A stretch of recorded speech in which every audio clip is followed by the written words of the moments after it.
In this video, I'm going to show you how to create a template in Blynk. Now, the first thing you want to do here inside your dashboard, you want to go to Developer Zone here on the left, and then you want to go to My Templates, which should be at the very top, and then here you can create your template by clicking plus New Template. You can then give it your name. I'm going to name it Tutorial for this tutorial, and then you can select your hardware over here, so you can do, of course, whatever you want according to whatever you're trying to make or do, and then you have the connection type. You have a bunch of different options. Select the one you want.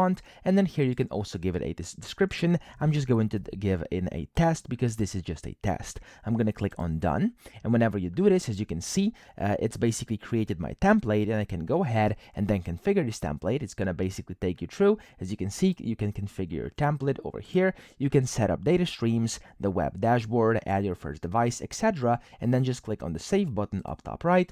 And there we go. You've successfully saved your changes. Now, whenever you go out and go back to Developer Zone and under My Templates, you'll be able to see there's going to be your template and everything connected to it. So that's it. I hope this video helped you out. If it did, please subscribe to the channel and help me out as well.